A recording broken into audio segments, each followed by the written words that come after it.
Evening all, you're here with Dan on the 13th of May 2018 in Essex, UK, in a very, very hot and steamy polytunnel indeed, which I'm thinking a lot about melons. So what a great thing to think about on a beautiful Sunday late afternoon stroke evening. So I found a great website called the Real Seed Catalogue. I'll link it down below.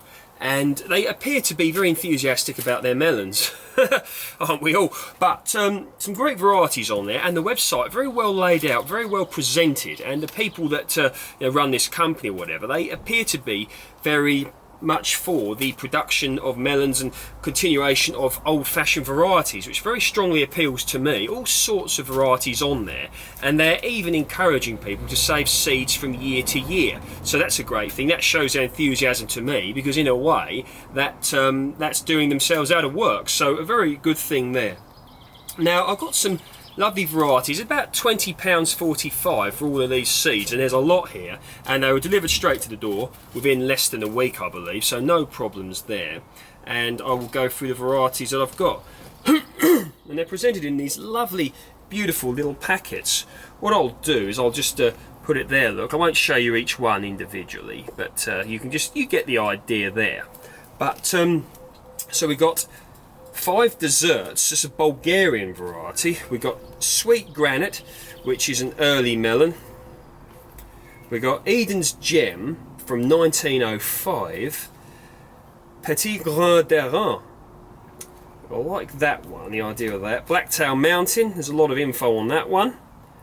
And this one here from 1948, Minnesota Midget, and one more that's made its way down here. Now this one here, I find the idea being particularly fascinating. Now if you go on this website, you can see the pictures of the melons in question, and this looked really sort of just not odd, but like it had a real character about it. Prescott Blanc musk melon.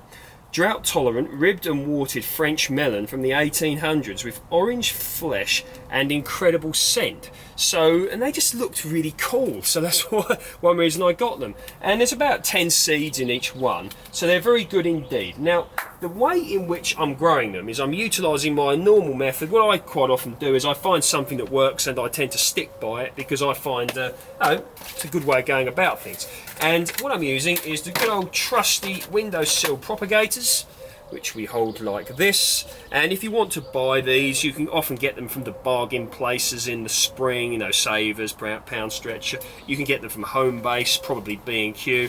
If you were abroad in the US or somewhere, maybe they call it Home Depot, I believe. I'm sure you can find a place to source these from. And of course, you can also look on the internet and get them delivered straight to your door. So whatever floats your boat in that regard. And what I do is I simply fill them up with basic multi-purpose compost. So I've done these 4 here, and what I'm going to do, I've got my multi-purpose compost down here, and what I'm going to do is just fill it up like this. So like that. Now melons appreciate extra warmth to germinate, they really, really do. And on these packets it says germination 27 to 32 degrees C, which is 80 to 90 degrees Fahrenheit, and will not germinate in cold, so in small pots in April, May. So we're in May. In the past I've generally sowed my melons around March time, but I was very busy with other things, so it's had to wait a bit this year, but it shouldn't be a problem, to be honest. Okay, so what I'm going to do is I've decided I'm going to grow a few of each and save the rest of the seeds for next year. So what should we have now? It's just fascinating, isn't it? This musk melon, because I just like the idea of it, I'm going to grow 4 of those. So I'm going to grow more of them than I am a lot of the other varieties. So we're going to have that variety in there. Now the way that I set them is I tend to set them on their side. So I'll just show you. God, they're even intriguing looking seeds actually. I'm trying to get it so there you go. I set them on their side like that. So that way down, yeah? Boink. The same as I do courgettes, the same as I do marrows. So I'm going to do that with each and every one. Now, a very important thing that I suggest people do, particularly if you're, you want to know what you're growing, which is nice to know, is make sure you label what you're growing. So I've just put them in like that. You can see just what I've done there. And what I'm going to do is put just a bit of potting compost, multi-purpose compost, over the top like that. And that's all I'm going to do. Now, somewhere around here, that's it. I've got my tag here. And what I've done is I've wrote Prescott Blanc. And what I'm going to do is stick that in there. So I'm going to go 4 of those. So that I don't lose track of things of what I'm doing. I'm going to put them there. Now, Minnesota Midget, an excellent melon from 1948. It was bred for short seasons.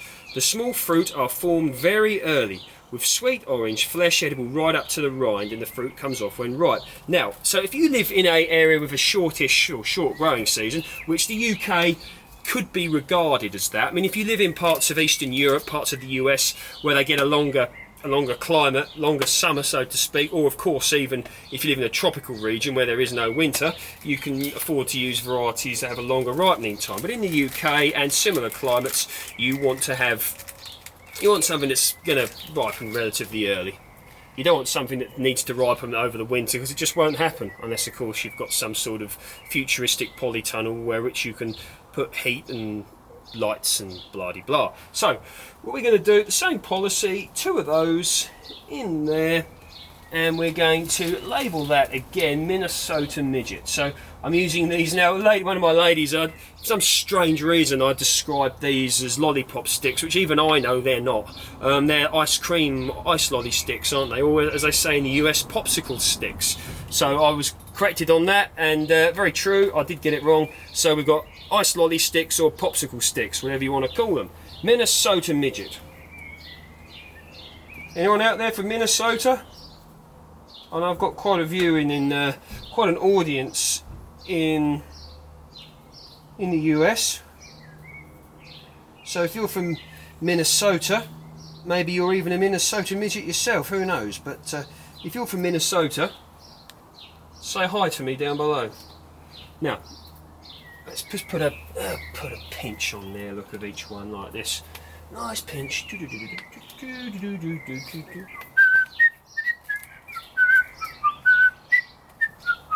Collective Farm Woman. I do like the sound of that. Early round melons. Well, yeah. Yes, with fragrant green flesh. Pick when the skin changes to yellow-orange, and from the Ukraine. Popular from the island of Crim on the Black Sea. So, are you from the island of Crim? Anyone out there? If you are, let me know. So what we're going to do is the same again. Is put 2 of those on there. Eins, zwei. I'm going to cover them up. Put a little pot of compost on there, and this one here. So what we've got to write on here: Collective Farm Woman. So yeah, it's nice that there's such an international variety of melons here, because I used to work a few years ago with a chap from Romania, and he was telling me that in Romania there's quite a watermelon industry, which don't really think that they've got. I wasn't aware of it, so quite fascinating really once you start talking to people. I'm just going to check that this camera here is indeed recording. Yeah, it is. That's a good thing, because if it wasn't and I was talking to myself, I'd have been a bit disappointed come the end of the video. Let's turn you around. Right, yeah, so where are we up to? So we've done the Collective Farm Woman. Blacktail Mountain. One of the best to try in a polytunnel or greenhouse in the UK. Very early, small, red fleshed fruit. So we like things that are a little bit early. So what we're going to do is I'm going to have 2 of those Blacktail Mountains, and I'm going to pop them in this part of the propagator. Now these seeds actually look a little bit different. They look more like watermelon seeds because they are really a watermelon. So I'm going to put them in that way up because to me it looks like that's the growing tip. Yeah, you got it? And that's the bottom. So it's going to go like that in there. Now one of my reasons for only growing 2 of these is because I have actually got a load of Sugarbaby watermelons well on the way. So let's pop this in here and see how we are doing. Blacktail Mountain in there like that. Right, so that's that one. Now the next one, Petit Gris de Rennes, Petit Gris de Rennes. A very good, gently ribbed early melon sent to us by Frank Kiersbilk of Belgium, originally from the walled garden of the Bishop of Rennes. Best undercover, but try outdoors. So who knows? You know what, because that's one of the more exotic sounding ones, I'm going to have 3 of these. Quite exciting, isn't it? All these different names and French watermelons and Hungarian, no, what was it? Bulgarian and Romanian. No, you get the idea. They're from different parts of the world. Oh dear. The seeds look quite cool as well. Petit Gris de Rennes. Je parle un peu français, mais j'ai olvidar. I don't know, something like that. That's probably a mixture of Spanish and French, all mixed up all over the show.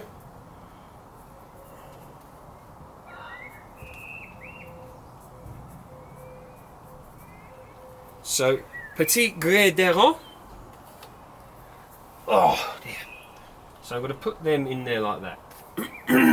Now the next one, Eden's Gem. Now this one sounds fascinating as well. In fact, it actually sounds absolutely melon-tastic.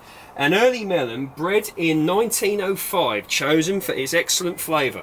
The melons are small, not the end of the world, is it? About 1 pound and slightly ribbed with a netted skin. The flesh is green and very juicy when ripe. And I am going to have 3 of those. 1, 2,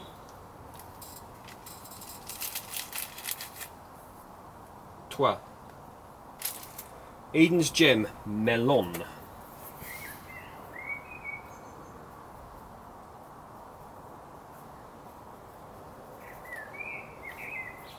Using my popsicle sticks here. Keep that there so I don't set the same one twice. Right, now this one, Sweet Granite Early Melon, a specially early medium-sized melon, about 1 to 2 pounds, bred for home gardeners in shorter season areas. Again here, perfect. Es perfecto. The fruit are oval with orange flesh and a slight netting on the skin. Bred by Professor Meader, who also created sweet chocolate pepper. I mean, these facts on here that this company have taken the time to put on, I'm absolutely, I'm impressed actually. So because that once again sounds a bit of the old exotica erotica, I am going to have 3 of those. Unos, dos, tres. Sweet Granite Early Melon.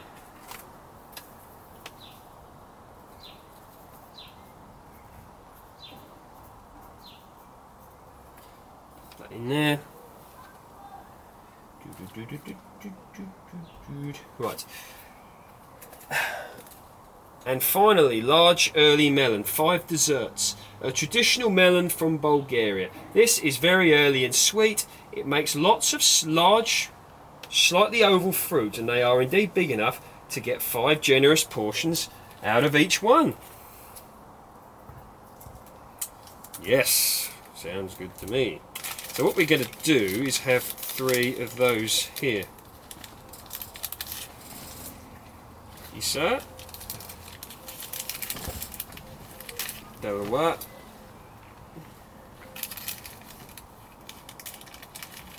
In fact, no, we're not. We're going to have two. We're going to have two of those because we've only got room for a few more. Hang on, no. Hang on, just getting this right. Yeah, we have two, but we're going to have them in here. That's what we're going to have. So we're going to have two in there.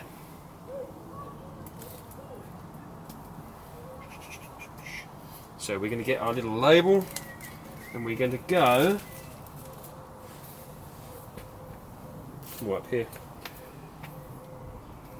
5 desserts. So we've got 2 of those. And I've got room for 3 more. And guess what I'm going to grow? Simply because they just sound fascinating. I'm going to grow more of this French one, this old sounding one from 1805, because I like the sound of it. I just got to try and find it here.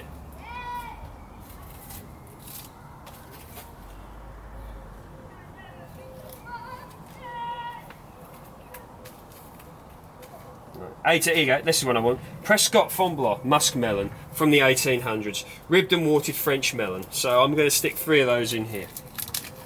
And the good thing is, because it also states this on the website, because these aren't hybrids, you can actually save the seeds from year to year and propagate your own seeds. So all being well, you know, I should be able to propagate mine, but just to support this company, I'll probably buy some more melons, more seeds off of this company, because you know they really did just have a nice website with a nice attitude, and I like that. I like the idea of that. Where's my sticks? Oh, I've got one more left here, look. So we're going to have musk melon again.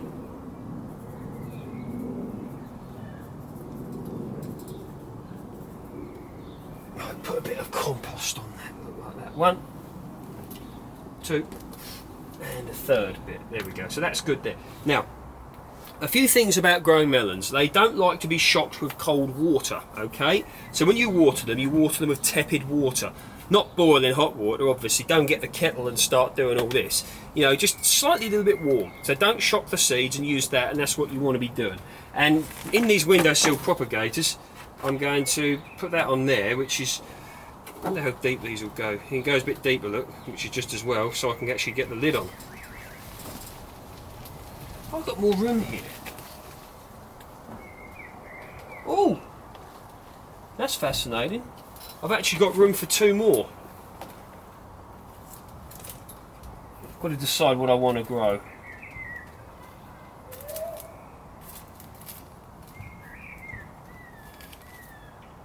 Let's have some more musk melons.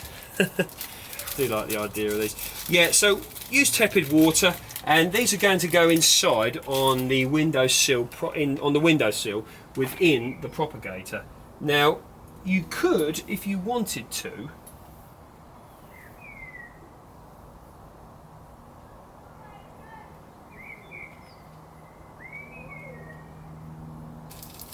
probably grow them outside in a polytunnel, but I still don't want to risk it really, because we could still get some frosts, and I don't want to risk, you know, wasting my time, so to speak, and effort and energy. So the seeds are in there. So what I'm going to do is put that lid on like that, put it inside, and away we'll go. Now, just talk a little bit more about some melons. Where are they? Here. Now, bitter melons. So people are asking me questions about bitter melons. I often get to ask questions about these because I've got a lot of videos on bitter melons, growing them in the UK. And the ones that I said a few weeks ago, they didn't germinate, and the reason for that will be because they're probably old seed, which they were old seeds, and that's probably why they did not germinate. So what I've done is I've set some more. I've simply used the same technique here. I've got them in the windowsill propagator. This goes inside, so it's going to go inside on the windowsill, and they should germinate hopefully within a month. And people also ask me where you get the seeds from, and a good place to get them from, look on Amazon or look on eBay, and you'll generally find someone who's selling them. So they're readily available here in the UK. And somewhere around here, I've got some Sugarbaby watermelons. Just stay there.